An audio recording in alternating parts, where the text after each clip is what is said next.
and welcome to our museum, National Museum of Contemporary History.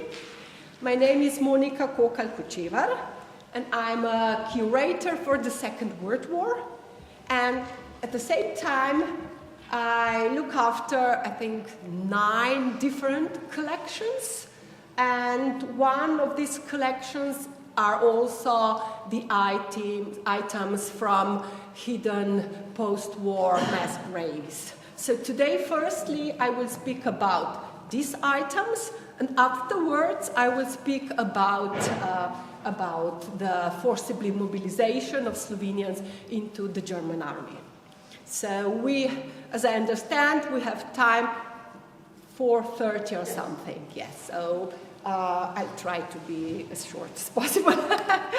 So, as you can see, our museum is situated in a very nice barrack castle. And we are located in this building since 1951. And in this time, we prepared more than, I would say, 500 temporary exhibitions and 5 permanent exhibitions. So afterwards, you can also go around this floor and see different exhibits from the whole 20th century, because we cover the 20th century up till now, meaning from the First World War up till now. But as I said, the collections are the most important part of our work. We do a lot of researches, we do a lot of studies, and we have more than 50 different collections. Altogether, more than 4 million photos, different negatives and positives, and more than 75,000 items. So you can imagine there is a lot of work. We are 12 curators working on collections, but actually we are 30 people employed here in our museum. So I am very glad that today I can speak about one of my collections. So this is the collection of the items from the hidden post-war mass graves. Working or not? No, probably I will have to do it with my hand. So speaking of the collection, the first items. So we have to understand that these topics were not broadly discussed. Also among the researchers, among the historians. I work in this museum for 30 years. And before, I worked in Kranj, also in the museum. And there I started researching the home guards, or the self-defense in Upper Carniola, meaning Gorinski domobranci. And I did this for my MA, and later on, for my doctoral thesis, I did the forcibly mobilization into the German army. But when I started dealing with all these topics, everything was, it was not spoken publicly. So, and there were a lot of topics at that time, let us say beginning of the 90s, which were just opening at that time. And also the mass grave, post-war graves was one of these topics. Also the forcibly conscripted was one of the topics. And in the year 2004, the first items from the post-war mass graves came into our museum. We didn't expect in which collection to put these items, because we didn't know how many will come in the years following. But now, after 20 years, I can say that the collection of the items from the post-war mass graves is one of the biggest. So, and still a lot of new items are about to come from Macesnova Gorica, for example. So, as I said, the first items came in 2004 from Macesnova Gorica, from Vrtača near Macesnova Gorica, and also from Jama pri Confinu. Later on, from 2006, 2016, items from more than 33 different locations came into our museum. And then in 2021, another big, I cannot say a collection, but a big selection, a big fund of items came from 38 different locations. So altogether, we have more than 13,000 items. And so we do have different items, both from perpetrators and from victims. Predominantly are these personal items and also some military equipment. And as we know that there are up till now more than 750 known post-war graves, we expect that quite a lot more will come to our museum. So the objects are included or were included also in the past into different temporary exhibitions and are also included onto our permanent exhibition. So in this room, which is dedicated to 1945 to 1960, if you go to the left, there is the whole corner dedicated to the items from the mass graves. So if we speak about the objects and the description, so we actually have divided them into three groups. So one group are the items received from 2006 to 2016. So here you can see different names of the mass graves from Arek, Cerklje, Črnomelj, Griče, Hudinja, etc. All these are the names of the mass graves from which we got different items.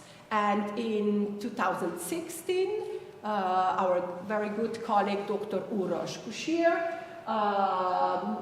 made an expert analysis of these objects. So have you already spoken to Uroš or not? I have. Tomorrow he's spending the entire day.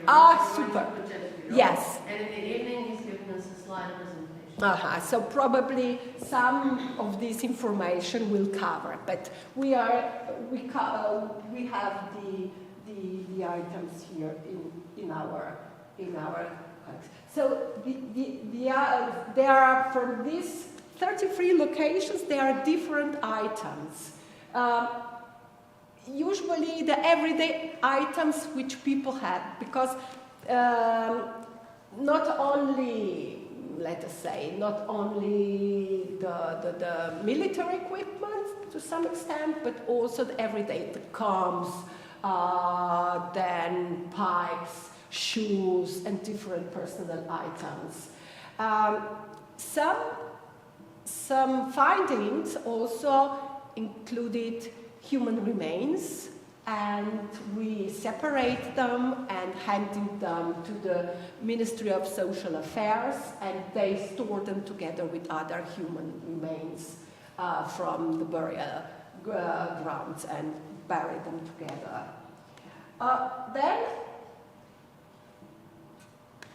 So speaking of this first group, so these, for example, I just show you 3 items, a pipe, then a whistle, and a glass images of insects. Those are from different collections, from Zoše, from Sopotnica, from Arek, and I will show you here in the reel. So how do they look like? So I will not open these small pieces, but I will just show them like from here. And I will go around. So this pipe, for example, is that big, and see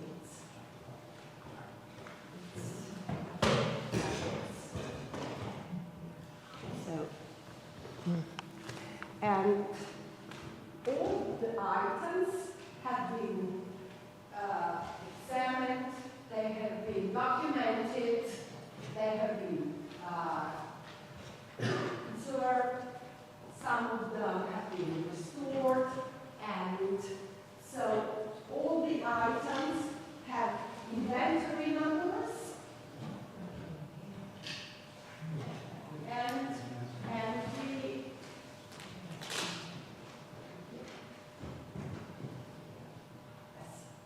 so you see that some items are quite well preserved, but it depends on the material. So this will, Uroš will also speak about these different about different materials and about the items. Then, for example, from the same period, 2006 to 2016, we also got the items from the mass grave from Sopotnica. Sopotnica is a small town near Škofja Loka, and a lot of items have been discovered there, and we keep them as they were found together. So meaning that the items found in a let us say in a smaller foundings surrounding are kept together, and these are different, as you can see, from buttons, from combs, from let us see, from different a lot of buttons. It's predominantly because buttons remain, I mean, more than the other materials, for example, the textile and this. And so we all keep them like this, so from the belt bucket, and so different, and they all have this lists with inventory numbers and to which body they belong to. So, for example, body number 1 found here in Sopotnica, 2015, the date, ID, number, and everything. So, whenever we look for some items, we find them by these inventory numbers and by the location of the mass graves.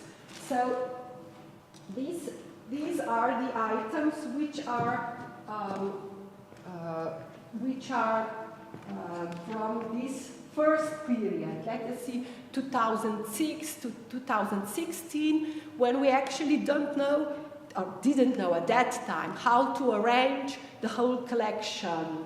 So of course we gave the accessory number and then the inventory number, and so they all come together.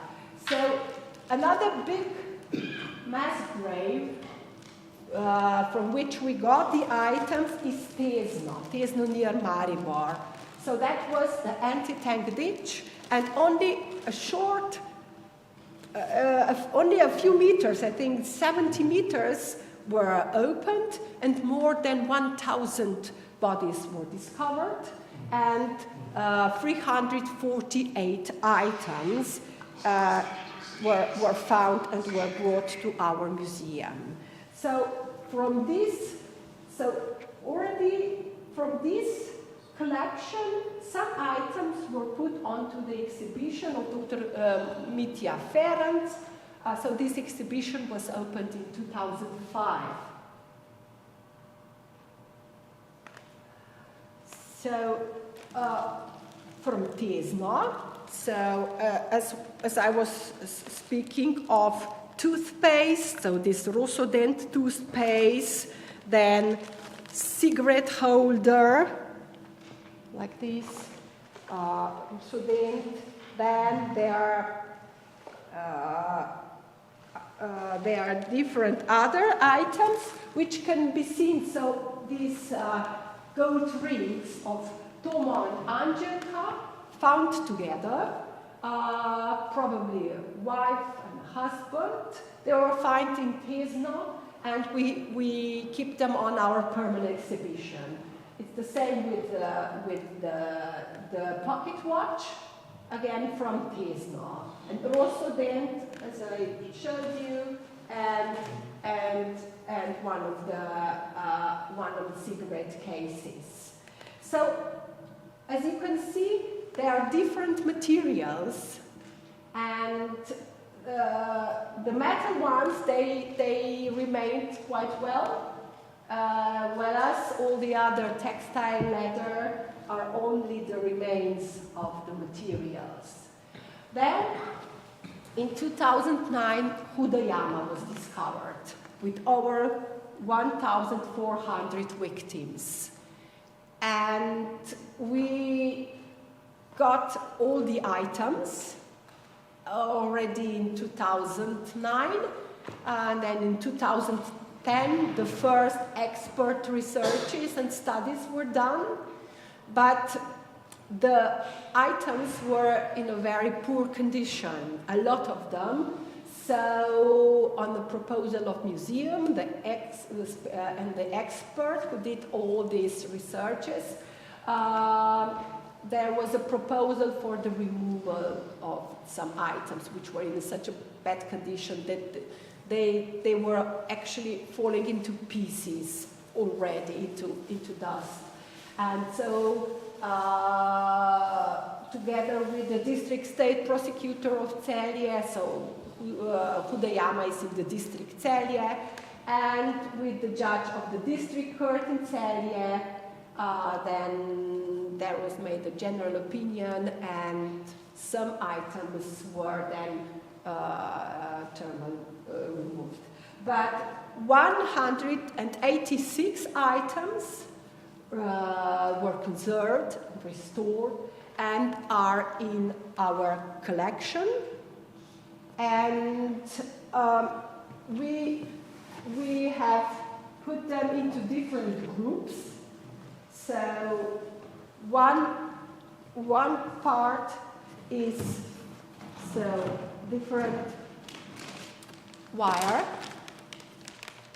from the masquerades, different colors. So this is the wire with which the victims were tied. Then one group are also the shoes. Then one is especially known for its presentation because it's not only the shoe, but it has the, how do you say, it's rosary. Yes, it's a rosary with a rosary. So actually, the rosary was hidden in this boot, in this shoe. Yeah. So actually, the shoe is quite good condition, and everything is conserved.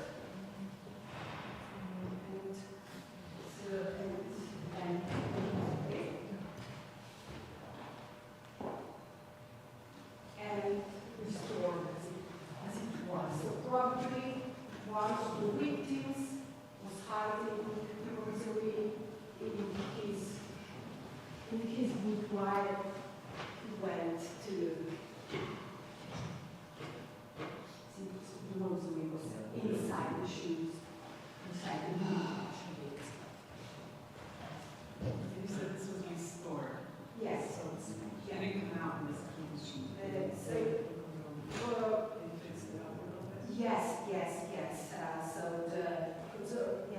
Yes. So this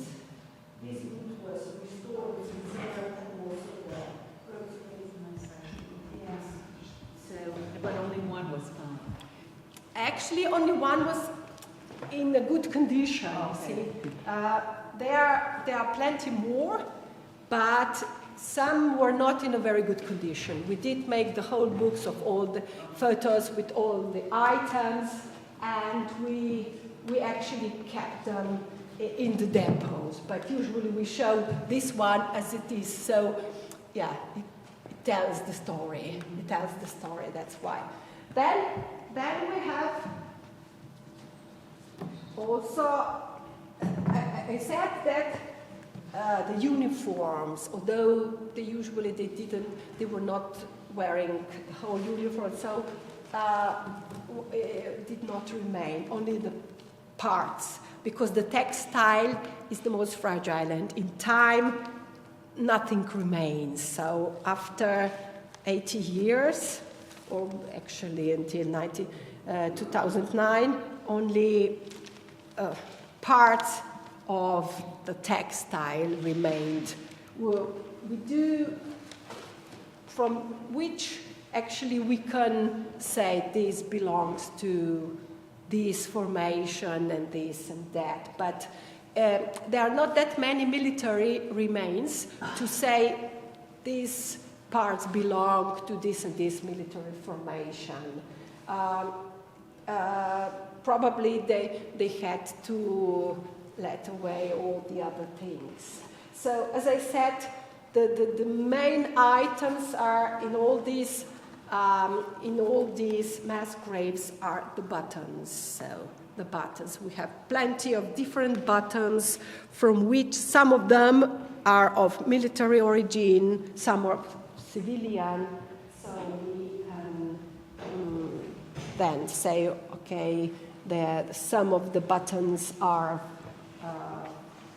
could belong to military units, but usually it's very hard to say to which, because considering that was the end of the war, and that the units were already moving for quite some time, so they were also different uniforms, sometimes not even whole uniforms, but also some civilian different materials, also plastic, special plastic, sometimes some are made of copper, so different materials. And again, as I said, a lot of personal items, so a comb, then also a rosary, some from which we can say that they belong to buttons, from which we can say that these belong to some military units. Again, some, and actually the most well-known item from Huda Jama is, I will keep it like this, is the Bible.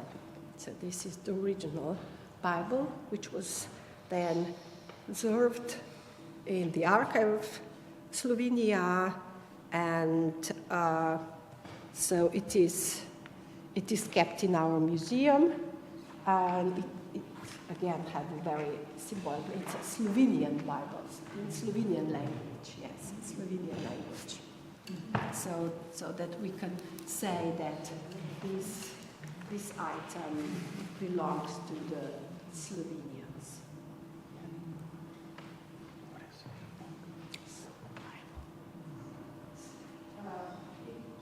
It was a lot of work that the preservators could preserve this in this way to be shown, but usually you don't show. We make an exception for your group.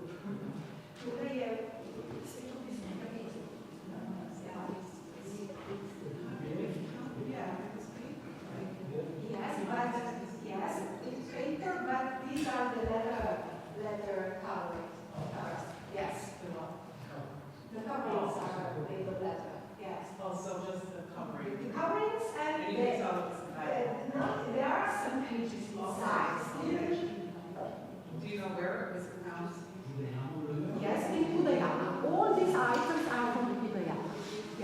from the mass grave. So this is one of the most symbolic items from Huda Jama, and we show this item on. I have a question. Yes. Among all these people who died there, were there any signs of names that did they keep something on them from which we can find out? In this mass grave, not. I will show you later on. In some mass graves, there are some items, personal items, and with some inscriptions, with some names, and through this, one can find who the owner was and who was the one who died. Then there is another big group of items from the mass grave from Cerklje pri Krki, or near Krka, Cerklje near Krka, and we have more than 1,700 objects. And again, they were brought to our museum in 2016. All have inventory numbers, and again the shoes, made of leather shoes, are in a poor condition. So we keep them in other depots. But among the other items, there are a lot of personal items. Again, buttons, some things which speak about the everyday life. So lighters, cigarette cases, and also some coins. So the things which people usually have with them. So combs, then toothbrush, cigarette box, different things. And actually, in real, these items are quite this big. And you can see that someone made actually a piece of art. And this cigarette case is very well preserved. And so this folding cutlery, again, which was very much used with the military units. Then the toothbrush, like this, it's found quite in a good condition. It was found in quite in a good condition, and some other things. So it is, and for example, these combs, they were found together like this. So again, as I said, we have a lot of items. Which item could speak about his history, about his story, about the story of the owners, but actually we don't know the names of the owners. Very often there are no personal inscriptions or anything that would help us to find the name. So we keep all these items in two places, here in the museum's depot and also in Pivka, that is around 60 kilometers from here. These are the state depots, and state depot in Pivka, and the majority of the items are now kept in Pivka because they are in better conditions there, and we have plenty of room to put all the items. So all the items, as I said, are documented. They are still in the process of conservation and restoration, and we do present this collection at different exhibitions. So not only in the last years, but also more than 20 years ago, so the Dark Side of the Moon, which was the first exhibition also located in our museum, which spoke about after-war mass graves, their mother homeland and God. That was in 1999, between swastika and cross and red star. So the author was Dr. Huda Jama, and The Wheel of Violence, which was opened here in the museum, where we include already the stories of the returned home guards and the stories of mass graves. I already mentioned in 2005 there was the first bigger temporary exhibition on mass graves. So the author was Dr. Mitja Ferenc. And in 2007 we included some of the items into our permanent exhibition, which is still open, as already said before, and the author of the room is Dr. Huda Jama. Then in 2009, when Huda Jama was found and when the items came to our museum, we prepared an exhibition showing the possibilities of museum presentation of these items. And at that time also the academic painter Marietka Doliner made a triptych dedicated to Huda Jama. So we also lent items to different museums, and right now there is a women's shoe from Huda Jama on display in Brussels, in the House of European History. And in 2021, we have opened in our state depots in Pivka.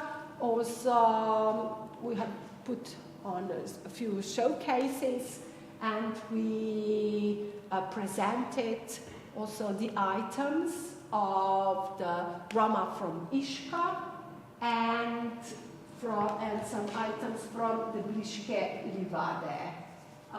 So these are the items in Pivka.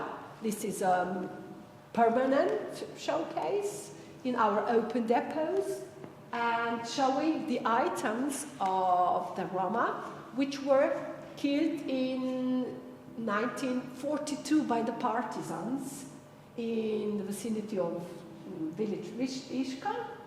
And there are quite a lot of personal items you can see, from scissors, from different crosses, from spoon, etc., etc. And so again, we can speak about a group of people, about a group of civilians, and about their destiny. And the last one slide shows the items, personal items from the Bliske Livade, and a lot of these pots, a lot of these items have the inscription on it, and according to these inscriptions, some people were found and the relatives were found. So, but the majority, as I said, the majority of the items, probably we will never know to whom they belonged or how their owners finished their life. So in the future, we are expecting to receive also the items from Macesas Nova Gorica, and there will be also a great number of them.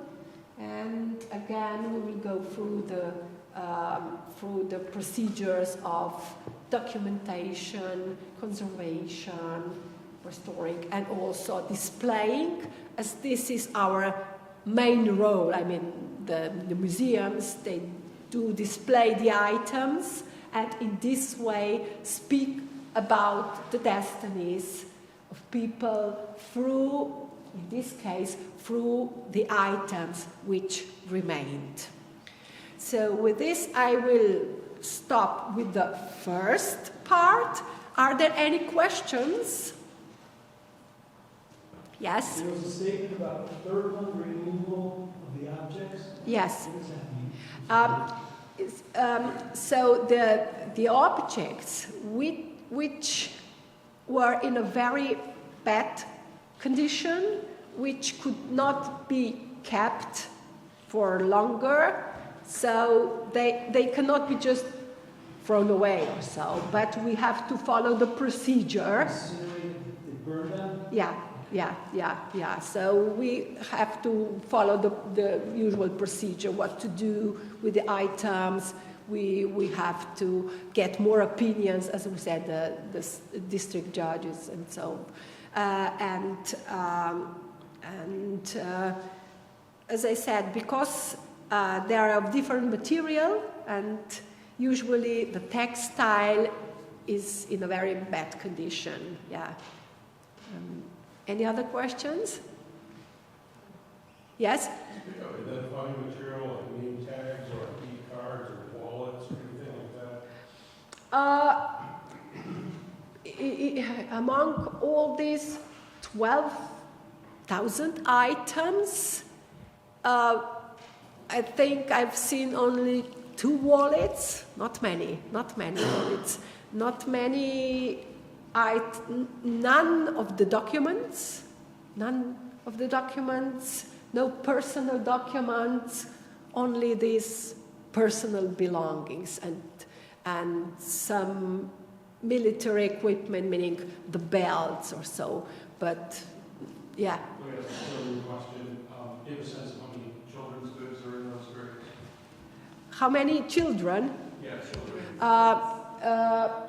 Speaking of Ishka, so the Roma group, there were 54 bodies in the mass grave, and half of them were children. Yeah. So, and also perhaps from some of these items we could say that they belonged to the children. Yes, there was some small red ladybird or something, and perhaps we could say, you see, this small item, perhaps it could belong to a child. I'm going to keep asking you. I know it's hard to tell when it's more button if it was military or civilian. Do you have a general sense of the mix of civilian and military in these mass graves? Sorry? Do you have a sense of how many? Yeah. I know you can't precise. So the majority of them were the members of the military units. Yes. Usually from let's say from Huda Jama, from the remains. We cannot say how many people were there or killed there, but from the remaining items, we could say that there were a few women and a few younger people. Was there a protocol at all in place of what you do before you kill someone or keep your stuff? Yeah. So this will speak, Urosh, my colleague Urosh, she will speak to how, so you see, the Liške Livade. So this was a part of the protocol. So before bringing to the mass grave, the groups have to put off their clothes, leave their items, and the Liške Livade are near one of the mass graves, but the mass grave is further away, so it was it was a protocol, how to bring, how the people have to take off their clothes so that they would not be recognized later on. Yeah. So, but this will speak Uroš tomorrow. He will tell you about this tomorrow, and that is why it is so difficult to connect any items to the names, because there are actually no signs of any documents, any things that would, and there are also no lists of names. Yes, please. So they had documents on them, and they were, everything was Yes, taken away. that was taken What away. happened to those? Where would they have put them that they can't, nothing can be found? Probably the items, I mean the documents, were taken from them before. Okay. Probably already in the camps, and they were brought by lorries to the places of mass graves without any documents, and the place they had to take off. Yes. So actually, but it is. We still don't know where the material, I mean the documents, the people, where are they, whether they were just burned or whatever happened with them, because actually there are not a lot of documentation on these mass killings. But they would have had no reason to keep them. No. Yes, because this might speak of crime, yeah. And so actually, up till now, I don't think that there were found any material there, because later on we know from the testimonies, even the material documentation of the home guards, of their original documentation, was sent to the factories to be burned down. So, and I have some testimonies of some home guards who were imprisoned in Ljubljana, and they had to carry these big boxes of different documents of home guards directly to Veuce, to the paper mill, to be burned down and to be destroyed. So it was all the plan to wipe out the whole story of the history. Yes. Yes, actually, you see, these topics were not spoken after the Second World War, and even other topics. So it was hush-hush. So only among the family members, they were walking around, they were searching for their relatives, but only they didn't speak openly about this. No one, because I remember in the 80s, when I was studying history, no one spoke about the mass graves, about the killings. Yeah. Has anyone ever, I guess it would be illegal, tried to dig up the mass grave, like someone who's not an expert or authority? Yes. Very often, because the relatives tried on their own way to find where their beloved have been buried, because there was always someone who saw, the witnesses. After the end of the war, there were the witnesses still alive, and from time to time, some rumors came out, and there were families. I also know one family. They were digging to find their father, and actually they did succeed in finding him. Mm? Wow. So that was pretty close after the war, right? This was probably a few years later.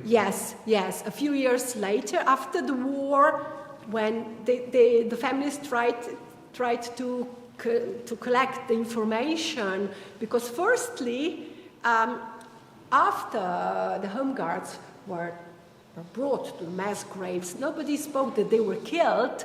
So firstly, when the relatives went to the municipalities, they told them that they were sent to some prisons down to Bosnia, down to different republics of Yugoslavia. So this is the way how they tried to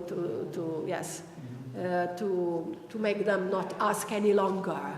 Yes, they will return, but they were sent to forced works somewhere south of Yugoslavia. So I do remember because I was doing quite a lot of interviews. At that time only I had to written the interviews with the relatives, and many relatives went all around to ask about, they asked the mayors, they went to the priests everywhere, and they usually just tell them, yes, they were sent to forced work or something. They want to, I don't know, comfort them or something, but some people already knew what happened, especially the ones who lived next to the places. I also made an interview with a lady, and she remembered the rows of people being sent towards the places where later on the mass graves have been found. So this story is still open. Still there are a lot of relatives coming to us asking about their family members, because they still hope to find the remains. They come from all places around. They come from all parts of Yugoslavia. They also come from Germany and the other, because also the members of the German army are buried somewhere in these mass graves. How much time do we have? It is 3:41. Okay, we have some time. 45 minutes. Yes. So now I need a few minutes just to change the PowerPoint.